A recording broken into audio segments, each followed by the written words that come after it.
What's up, guys? Welcome back to yet another installment of Wheel Talks.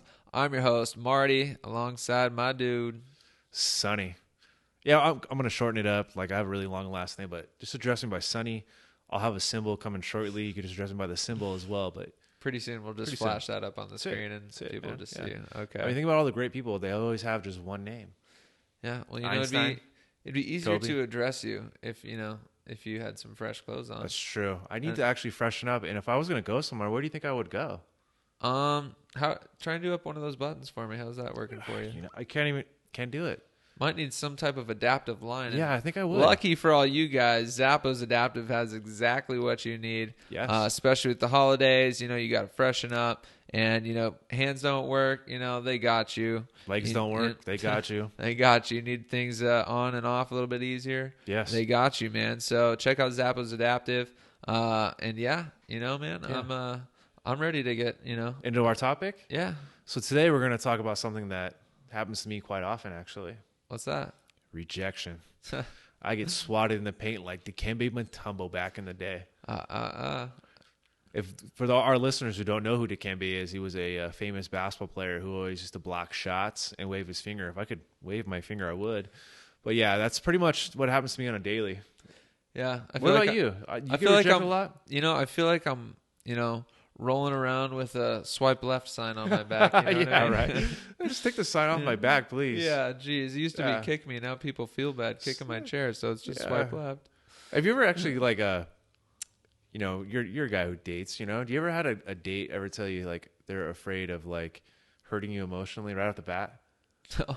I've had that recently actually, where like I went on this date and she was like, I'm like my friends were kind of like scared I was gonna hurt you, and I was like, what do you mean like physically? You're like, no, emotionally, like I was just gonna dump you right away. I was like, wow, that's great energy Great your friends start. are putting into Yeah. our relationship Yeah, from the way to bat. bring that in. I didn't Yeah. know it was a charity case, but thank you anyways. You know who I'm talking about right now. Yeah, Thank you. That's Appreciate you. it. That's you. I'm looking right at you. Um, Don't hurt him. But when it comes to rejection, I think there's we'll go over the stages, but it happened to me before I got hurt, and it's happened to me just as much after. But I think I've learned how to cope with it better. But yeah, there's stages to it, and it's kind of just dealing with your situation and dealing with rejection. We're gonna kind of go over those today. Yeah, and I think, you have to be patient Yeah. and allow yourself to go through the process. Like for Yes. me, I feel like, same thing, had some rejection, went through a major breakup after I got hurt. Yeah. And, but dude, it set the trajectory, for what is my life now, but it wasn't on an uphill slope to begin with. You Yeah. got to go through, the process. And so I just want to, let's get into that with them and, Yeah. show people, that if you're going through it, it's okay. Just learn to be patient and learn what you're feeling and where you're at, and just get comfortable with it because it's something you need to endure in order to grow. Absolutely. So at this point, we'll probably throw up the graphic. yeah, we can Of throw the the 5 graphic stages? up. You guys can follow along. What's that chart's name, by the way? Oh, geez, it's the Kluber-Ross grief cycle. Yes. Yeah. Okay. At this point, it will be up on the screen. You guys can take a look at it. The first step, though, is denial. Yeah, All right. absolutely. And I can relate to this one, not even just after a breakup, but even with the injury, you're kind of just like, F this, whatever. Yeah. And it doesn't really, set in. You kind of, make excuses for yourself. You're just whatever. I mean, that's not my fault. Yeah. None of that. But, it's something that is immediate. I think it's a way Yeah. to guard your heart. Yeah. And it's a coping mechanism, and it's not the most healthy for the relationship, for your relationship with yourself, Yeah. but it is something that happens, I recently, so when I first got hurt, I was in major denial about how serious the injury was. And one of the ways I put myself in denial was I stayed away from a lot of people in wheelchairs. Now, I'm 7 years in. It feels weird saying that now. I recently went to somebody's birthday party last week that was in a wheelchair, and her whole audience was wheelchair users. And it's the first time I've been in a room with that many people that were in wheelchairs. And oddly, I felt extremely comfortable. Yeah. I was like, I don't know why I've held myself back so long from doing this. And I think that's part of the stages of denial is that we tend to kind of isolate, we'll talk about isolation as well, but we kind of put ourselves away from certain companies because misery loves company. We don't want to dive too much into those emotions. at the same time, when you're in denial, you're also preventing yourself from healing, I feel like, too. For sure. It's a way of running from your problem and dealing with that. And, you know, after that sets in for a little bit, you know, it starts wearing on you. Yeah. And that's where anger comes in, you know? And for me especially, anger has been something prevalent in my life for a long time. Yeah. But when you're you start an angry just guy, getting, dude. I'm super angry. Much better man these days, Yes. you know? But that's because I've allowed myself to go through this process and feel those emotions to now have the perspective to carry forward. So something, you know, to give you hope with. I've been through it, and, you know, I think I've come out on top, or at least a little bit higher than I started. Anger is an interesting one for me because I had different outlets to deal with my anger before. Always physical, right? Same. You know, we'd work out, we'd play a sport. There was something physically, maybe you'd go snowboarding, something like that to kind of deal with that. I've had to learn to deal with my anger differently now, but I've learned to deal with it better. Right. You know, and it's an emotion that I just want to let everybody know it's okay to feel. It's okay to be angry sometimes. Yeah. And sometimes you need to sound off, you know, but if you realize you were wrong after that has happened, you know, apologies are necessary, and try to fix it. Don't let it linger. You know what I mean? Yeah. Deal with the anger and move on. Yeah. With anger, I feel like it's really a calling to vent out your frustrations. You should just, you know, learn not to take it out on other people. You know, if they don't deserve, you know, your negative emotions like that, you know, it's something that obviously is completely natural to feel, and it's something you need to feel and vent out. But like I said, venting it out, because otherwise you're just going to combust if you don't give yourself an outlet. Yeah. You know, and for me personally, it's, you know, I was so angry with myself, you know, and after I got hurt, it was like, what the hell did I get myself into? Like, why did I do this to myself? And then you start thinking about all these things and just taking it out in negative ways, right? Which leads to the third step, because when you're angry and you start to go through all your emotions like that, you start to bargain. Oh, 100%, man. And I used to bargain. I used to like, you know, God, just make me whole again. Just make me walk again, and I'll become a priest. I mean, like, you know, you're like, I was throwing anything out there. Yeah. You know, I mean, I'll go be a Buddhist monk and, you know, go help other people, like whatever. Just give me my body back. Yeah. I went through a similar thing, and it's funny you say that. It's like you're praying, you're like, God, make me whole again, give me my body back, and then I'll do everything you've been trying to tell me what to do my whole life, right? It's like, now I'll be a better person. Like, just give me the second chance, right? Right. And I mean, that's something very common, especially, you know, for the religious types out there. If you're praying, I mean, that's something that, you know, you really do bargain. And, you know, I think just, you know, even with the people you're around, you know, it's like, well, you know, do this for me, and, you know, I'll be a better friend now, and all those types of things. You know, it's a tough one, and it lingers, you know, and they're not just, you know, like finite stages in this cycle. I feel like there's a little crossover. Yeah. You know, you'll make some gains, you know, you start turning over a new leaf, but, you know, eventually you'll move into another stage. Well, that's the thing about bargaining, though, that I think we forget about at times, is that it's part of the growth experience. Yeah. Is not for us to have anything handed to us because we decide it's our time. Right. Oh, I'm ready now. You know, I've been in this chair for 6 years, so I'm ready to have this. I'm ready to have that. It's just not how it works. Right. You know? But when you're bargaining, it does show a little bit that you're no longer, you know, quite in denial. You're not as angry. You're ready to make that change. Yeah. You know, but now you're just asking the wrong questions. Exactly. You know, and you know, after a while of asking those questions and not getting that bargaining chip that you're looking for, you know, that puts people in a pretty deep state of depression at times, you know, and that's something that is just so prevalent in today's society. You know, I think mental illness is running rampant in our society, and, you know, people don't really have, you know, positive outlets to cope with their issues, you know, and it's something that, you know, has been stigmatized, and I hope that you can end the stigma to that. And it's a real thing. You know, I hope I can be living proof that, you know, venting out your frustrations, seeking the help that you never wanted, right? You know, as stubborn as you are, there's hope out there, you know, and you can work through these problems slowly. Trust me, it took me over 3-4 years. Yeah, I'm still working on it, to be honest. You know, exactly. Yeah. It's a working process. Yeah.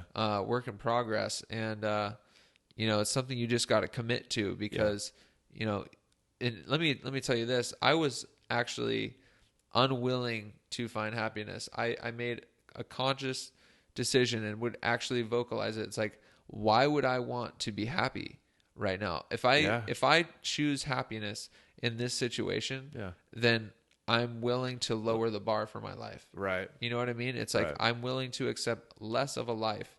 And for that, like I just continue to beat myself up over and over again. And these are the things I needed to vent out. I was similar in that aspect too. Like I always tell people this too. There's always going to be a certain sadness that I'm going to have inside of me until I'm whole again. Yeah. You know what I mean? Until I'm doing the things it's somewhat like, everybody talks about, I want to walk again after a spinal cord injury. For me, it's bigger than that. Yeah. I want to be healthy again. I want my hands back. I want it all back.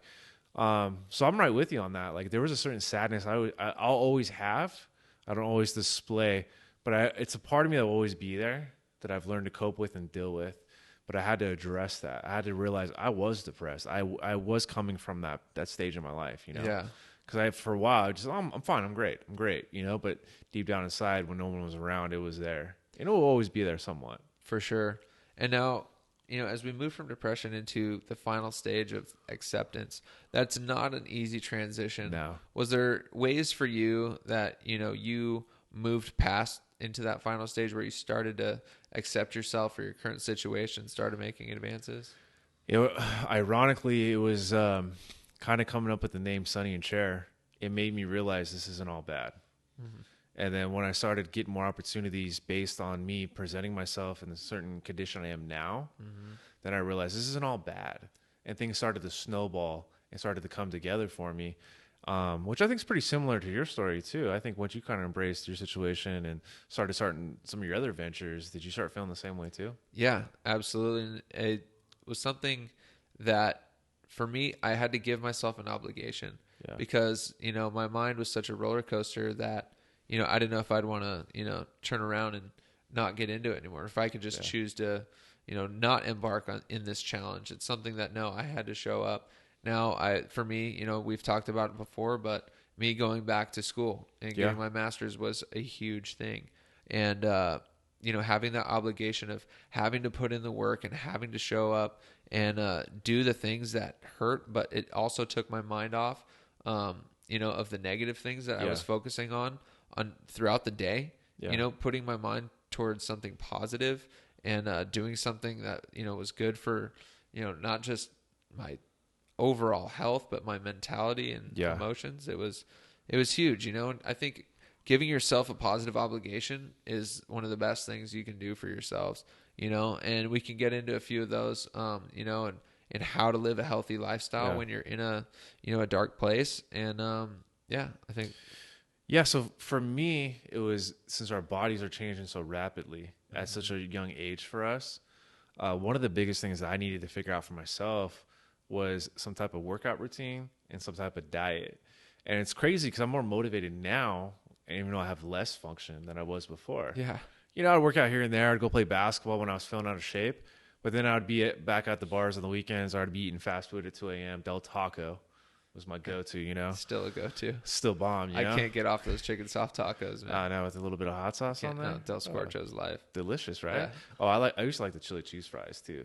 The deluxe chili cheese fries. And don't sleep on that double Del cheeseburger. Oh, right? Yeah. For that kind of restaurant to have such a great hamburger, people, unbelievable. The key is right? to find happiness, and if Del Taco's that happiness, it is at 2 a.m. Girl, you do you. Okay. But back to what we're doing though. But me finding ways to work out again, whether it was swimming, whether it was going to the gym, it helped me kind of feel good about my progress each and every day. I didn't feel like my life was being wasted anymore. Right. I felt like just keen on that each and every day. I was doing something to improve myself physically. Absolutely. And I think, having the confidence to put yourself out there and, go to the gym, and you started going to 24-hour fitness, you know, LA Fitness, and these very public places, for that weren't accommodating. We're not accommodating. So, I mean, you were no longer isolating yourself. Right. You were letting it all out there. And I think, putting out a confidence that I think created a new aura about you and attracted, positive energy. Wow. That feels good, dude. Yeah. Thanks, man. Needed that. Yeah. It must have. God, I'm motivated today. Must have my crystals in my pocket or something. I just subscribed to your podcast, man. Talks right now. Attaboy, that was great. Good opportunity. If you do like it, please like, share, and subscribe. Now, the one thing I've noticed about you though is all your meaningful friendships. Now, do you Because even what we're filming right now is one of your friends. That was actually more of like a kind of a inner circle you're a part of, but it wasn't necessarily somebody you're super close with. So what is your like attitude towards friendships nowadays? Like, what have you changed? Yeah, I think as I've gotten older, and especially as I've, gone through this injury and healing process, right? I think you get valuable life experience and you learn a lot about yourself.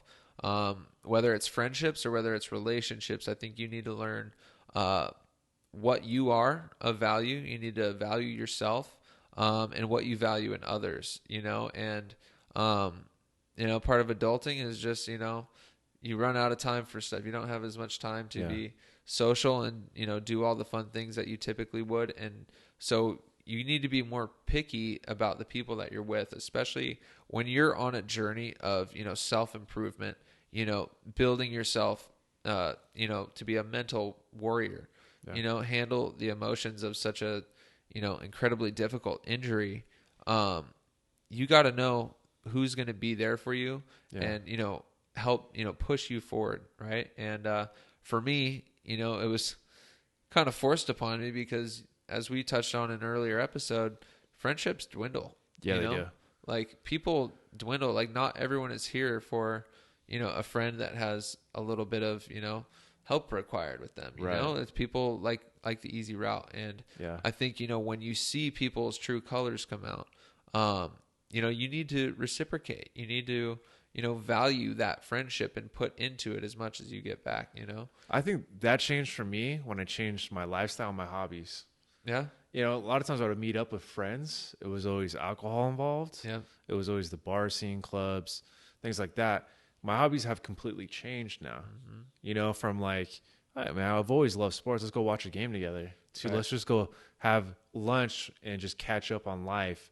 Let's go do things that don't need alcohol or anything that's like would change the attitude or mood you're in, but just something that's easy, fun, and enjoyable. I mean, we just went to the Laker game last week, man. I mean, there's things out there that don't require us to be, boozed up or be in those kind of situations. And I found hobbies that challenge me and intrigue me and make me a better person too. Yeah, and they're addicting, honestly. The things that make you a better person and, don't like sacrifice your health in the process. Yes. It's like your you good times shouldn't have consequences. Good times should not have consequences, you know, and I mean, I'm not advocating that everyone needs to be sober but it's, you got to choose things that are positive for yourself and, advancing yourself as a person, so are you, choosing the right lifestyle, to accommodate your self-improvement goals? Are you choosing the right people to be around, to help get you there? So, and are you doing all the right things for yourself? Whether it be investing into your overall wellness, your mental health, your emotional health, your physical health, spiritual health, these are all things that you can be doing. One thing you can't do is isolate yourself. And that's something I know from experience and something you've done as well. Yeah. Isolation sometimes is the easy way out for me. Yeah. In the beginning, I was extremely embarrassed of my situation. I was afraid to run into people that knew me before my accident. And be like, wow, Sonny, this is, you're getting older and this is what happened to you. Like, I hated the pity. I hated like the feel sorry for me, the tears, all that stuff. I hated it because it was work to go out in the beginning for me too, because I didn't have a healthy lifestyle. So for me to get around was more work for myself. So I was isolated. I said it was easier to stay home. I'll just stay home and forget about it, and kind of barricade myself into my house. And I mean, I did this a lot in the beginning. I think only until maybe 2 years ago, I started getting out more and doing more on my own. But before that, I was really dependent on other people, which I think is a huge crutch that we need to be mindful of. Yep. And I just took the easy way out instead of just dealing with these emotions that were so buried deep inside of me. But I will tell you, once I dealt with them, or I am currently dealing with them, it's freeing. It's liberating. It's like having a weight lifted off my chest. Now I can just go out there and be myself. You know? Absolutely, man. I can vouch for that so hard. I was someone who was very codependent. Yeah. Excuse me. After I got hurt, Yeah. Geez. Yeah. And, Del Taco. But I was codependent and my happiness was in other people. and I wasn't in control. Yeah. I didn't have the control of, going out and doing the things that I wanted to be doing. And so I just didn't want to rely on anybody because I felt like, now that, I'm work, and no one wants to be a part of that. So I hate that you feeling. sit inside, you watch Netflix and you do nothing. Right. And you don't advance anywhere. And I needed to learn was that you need to take, control of the things that you can control. Yeah. Just because you can't move doesn't mean, you're completely out of control. I still have a functioning brain, a smart guy, and I can make the right decisions. And, it starts with diet too, For a while, it was, I was still living that kind of bachelor lifestyle, eating like hot dogs, ramen, nachos, pizza, all that gluten, wings, all that stuff, and it totally plays on you. Yeah. My skin was a mess, like my mentality was a mess. I wasn't, performing in the gym, and that's one thing that you can take control of what's on the plate in front of you. You can choose, am I going to get, a soda or am I going to get water? Right. And that's something that really plays into your health, not just of your body, but of your mind. Right. I think discipline comes in there a little bit as well. Yeah. I realized a lot of the goals that I set for myself, I could see which ones worked and didn't. It was always the ones I never followed through on. I would start something, I'd be so excited for the first week or two, whether it be a new workout routine or whether it be other lofty goals I had for myself. And I could see the ones I stuck to and kept a good pattern and discipline to, those ones panned out. Yeah. Not overnight. You know what I mean? There's no, like everybody thinks you see stars and their overnight successes. No, man, there's like 10, 15 years of work that was put into that. People don't understand that. Like, if you really want something, you have to grind it out. Success sucks. It's hard. It is. It's hard. It's pain over and over again, and applying yourself to a positive purpose over and over again, and you got to take a hold of the small victories and not be complacent, and just keep reaching for more. And I think one thing that helps me do that is regular exercise. Yeah. Honestly, when I get in the gym, I feel so much better by the time I leave. After kicking the absolute shit out of myself for an hour, I feel way better than if I had just stayed home and worked on my iPad and done the same, just nonsensical things. I kind of have a recipe for when I feel like crap. Yeah. I'm obsessed with self-help books. Okay. Good for you. You know what I mean? Like I'll literally just pick it up and pick a chapter and read from it. Yeah. Or there's always somebody I could be helping out. You know what I mean? There's always somebody at my fingertips that I haven't called, I need to call, or somebody I need to visit with. Those are the things that, like, when you isolate yourself, you miss out on opportunities like that. There's a book out there that says it's like the year of yes, and like this person documented a year of them saying yes to everything. Wow. You know what I mean? Like going out, invite. How many times are you invited somewhere and you're like, no, it's too much work, or I'm going to be tired, or I'm just not in the mood. And how many times have you accepted that offer and then when you're like, God, I'm glad I went out today. Right. Having a great time, So it's like, I think a lot of it starts with your own mindset, but say yes. Not to crazy stuff, but like, stuff that deep down inside, because we always know, man, I should have said yes to that person. Mm-hmm. You know what I mean? You'll find yourself in a position where you're like, man, I'm glad I did this, because you're out of your funk, you're out of your element, you're changing things up. So I encourage you to say yes. But also do what Marty does. He went and got himself a really cute pet. Like the most adorable dog I've ever seen in my life. The emotional support is real. It is. Let me throw that out there, man. Yeah. Well, first of all, what's your dog's name? My dog's name is Noops. Noops. Noops Okay. Righteous. What kind of dog is he? He is a husky dingo mix. Okay. Handsome devil. Spry age of 13 years young. Really? Yeah, man. I know he's still pretty spry cat. And you had him as a puppy? I got him when he was like 1.5. I rescued him from the Humane Society. That's awesome. But immediately, there was an emptiness that, I had been feeling. And it was a perfect thing for me to... I've always been a dog guy. And, that relationship between me and my dog is just like... I wish a girl would love me like my dog would. You know what I mean? Whenever I go to visit you, he just is always by your side. Incredibly loyal. Yeah. Always kissing you. And he's just, you can just tell you have a best friend. Yeah. And dogs are a lot of responsibility, but I feel like if you really, instead of jumping into a relationship or trying any other kind of quick fix, I really feel like that relationship's really saved you from a lot of, just bad thoughts and depression. Yeah, honestly, just having my dog just nestle his head up on my knee when he knows I'm going through it is like such a good feeling. And yeah, if it makes sense for you, I totally recommend getting a pet, and, especially people in the disabled community, if you can get a service animal to help ease the burden of some of the things that you go through on a day to day, that's huge. So something to consider for sure, and I think applying yourself and trying to learn something new, get into social activities, get out there and challenge yourself, whatever it is that you're going through. Like, people avoid challenges and avoid pain. Like the plague. Like the plague. And it literally is the one thing that you can do if you apply it to a purpose to get yourself out of a funk and, feeling better. So that's something I try and do all the time. And I know it's worked for me. I also, too, I start my weeks off with a checklist. It's like giving myself a game plan for the week. You know what I mean? Like, all right, I need to get this, that, and the other done. And I visually put this checklist up in my room. And as I check things off, there's a feeling of an accomplishment and purpose I feel with that.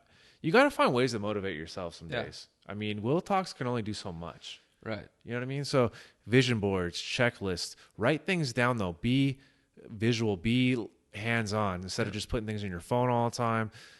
There's something about actually writing something down or picking up a book or putting something on your wall that you can visualize and see every day that really gets me pumped up. Yeah, and hold yourself accountable to it. Yes. It's too easy to say no to. Give yourself a consequence if you need to. I know I'm competitive. And I'd be like, I didn't do it, so I got to bust out 50 push-ups. Not anymore, but Yeah. Or we're gonna make you get a belly button ring if you don't follow through 100 episodes. Yeah. If you don't subscribe, everyone who puts on a view is gonna have to get a belly button ring. Yeah. With Sonny. With me, yeah. If I don't follow through and make it to 100 episodes with this podcast, I'm getting a belly button ring and both my nipples pierced. Attaboy. It's been decided. Overall, I mean, everybody's got something, and we all go through shit. And if you're going through hell, just keep going. There's stages to this. And you're going to get through it. And, I urge you not to do it alone. Yes. If you're a stubborn guy like me, asking for help is one of the hardest things you can possibly do. But you'll start finding small victories in that patience. And, there's hope. And if nothing else, I know me and Sonny will be here for you. Anyone needs someone to talk to, feel free to DM us.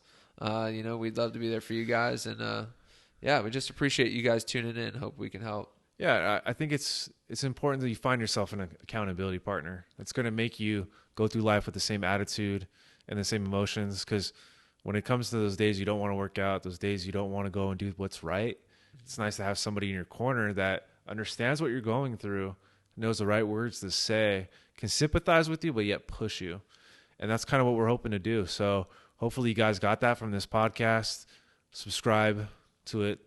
Add us on Facebook, Instagram, Snapchat, Twitter, all of it. We're out there. We're here for you. And we're here for you. Hugs and kisses. It's all about that willpower, guys. That's it, man. Thanks for watching. We appreciate you guys, and we'll see you next week.